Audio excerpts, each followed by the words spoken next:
Salutations to all. After the election, we now have a clearer picture of the investment environment, and I wanted to share a little bit about déjà vu. My career actually began in the early 1980s, during the Reagan era, when there was a great deal of controversy surrounding everything. Much of that issue is still being discussed today. Given that context, I wanted to briefly walk you through the macros of what the Trump administration claims to want versus what is likely to occur. I also wanted to discuss how this clarity will affect the world of innovation, specifically transformative innovation, and how we think the world is changing miraculously. We want to go over some of it with you, as well as how this administration's policies are likely to hasten these developments. Let's start by discussing macros. Back-to-back recessions and 15% interest rates occurred in the early years of the Reagan presidency. It was an extremely challenging time to invest. After that, the 1980s and 1990s were the heyday of active equities investing, and I believe we're heading back there. President Trump will take office when that portion of the Reagan era is finished. Regarding the incident, investors in the bond market were both furious about the 5.5% deficit that was in place at the time following consecutive recessions. They failed to realize that the Reagan administration's tax cuts and Volcker's decision to reduce interest rates from double digits to much lower levels would have a significant positive impact on economic development and help us grow our way out of the deficit. Beginning with the Reagan administration in the 1980s and concluding with the Clinton administration in the 1990s, this expansion out of the deficit brought us into a surplus. We believe that this time around, we will encounter something similar.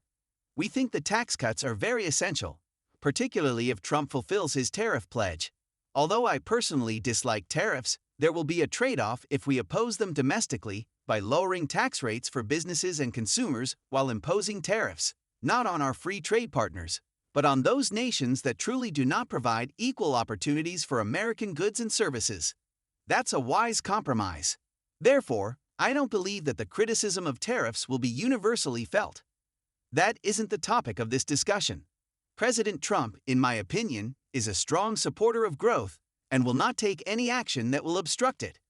He believes that lowering the dollar will increase our competitiveness. What I believe will occur is that the returns on capital invested in the United States will rise in comparison to other countries, which will draw in more capital and strengthen the dollar. Both the dollar's increase in value and the productivity growth that results from a surge in activity brought on by reduced tax rates and other incentives for investment are anti-inflationary in terms of interest rates. Therefore, innovation-driven tactics will benefit greatly if inflation surprises on the lower side of forecasts. Actually, the previous 4 years have seen a surge of inflation brought on by a number of factors, but COVID, the supply chain, and money growth have all exploded, despite the Fed having authority over all of that. Many investors, I believe, have struggled to believe that it will remain under control. Productivity growth will be the key to keeping inflation under check, and artificial intelligence and other new technologies, together with the dollar's actual firming, are already contributing to robust productivity growth. The price of most commodities is expressed in US dollars. I should point out that the majority of commodities are priced in dollars. Therefore, rising dollar values put downward pressure on commodity prices. It's also a really positive thing. What will happen to interest rates in this case, then? Now, this differs somewhat from the 1980s. At the start of the 1980s, interest rates were so high, 15%, that they would definitely decline if the Reagan administration did anything correctly, and they have. 45 years later, they remain high compared to recent history. The Fed funds rate is at 5%, and they are restrictive compared to the direction of inflation. Therefore, we do think that interest rates will be under pressure to decline, perhaps even more than many investors anticipate in the near future, since I believe that a lot of activity will be slowed down by a desire to understand how policies will change in the future. If we are firms and consumers, we are likely to wait if we think tax rates will decrease. It even occurred during the Reagan administration when he implemented tax cuts gradually over a 3-year period. This is a classic. The majority simply waited for the tax rates to reach the level he had promised. Therefore, it is likely that some activity will be held back.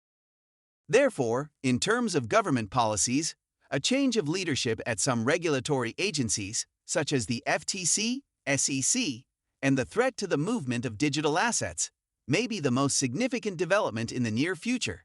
Chairman Gensler has caused us to lose a lot of talent to other nations, but I believe that will change. We are aware that things will change. In the next 6 months, for example, do you believe there is a genuine chance of reflation? There is a metric known as one-year inflation, 1 year forward, which shows how markets are repricing. What does one-year inflation look like to the markets in a year? That has been edging closer. In actuality, it is currently 3.6%. In the past, it has served as a catalyst for the market to become anxious. Therefore, I am uncertain whether fiscal spending or exporting is the cause of that. However, markets are beginning to consider it. Or perhaps a more optimistic forecast for GDP could raise inflation expectations. Trade policy is perhaps where Trump Trade 1.0 ran into issues. Do you think the market is looking past his performance on tariffs, which he has been quite consistent on? Or do you think that everything else, like deregulation and lower corporate taxes, would make up for any trade weakness? If someone was attempting to present a bad picture, I believe that the trade and tariffs are what people are thinking about. Naturally, though, that is the one where we are unsure about the policies. Markets will undoubtedly offer a wealth of real-time input, and I believe that this will influence the policy.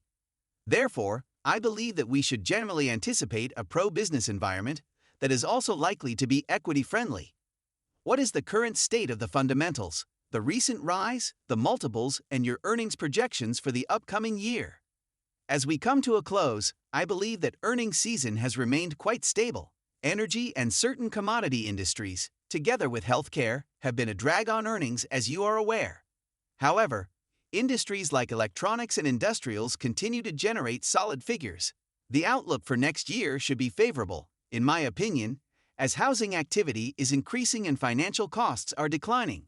Additionally, small caps actually benefit greatly from mergers. Additionally, small cap earnings have grown by about 40%. Therefore, I believe it still pretty much leads us to the same trades, which are that we should be more cyclical over the next 6 months, and then also consider Bitcoin and small caps.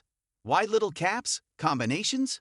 Could you please elaborate on why tiny caps will benefit more strongly? The background, however, plays a role. For the past 5 years, small cap stocks have underperformed by the biggest margin in 25 years. They are currently selling at a 7 PE discount, or 10 times the median PE relative, which is about 18 times for the S&P. In addition to having higher profits growth, small cap companies, such as industrials and regional banks, have about 44% of their earnings that are what I would describe as very cyclical. Compared to the S&P, that weight is greater. Finally, there's a lot of money on the sidelines, you know. Additionally, I believe that small caps are the best option for those seeking market breadth expansion. They don't have the trade exposure either. They profit from less regulation and taxation. You make a valid point, but without the tariffs, they seem to be in the sweet place then. Yes, and there may be a significant margin of outperformance. They've underperformed by about 100 percentage points.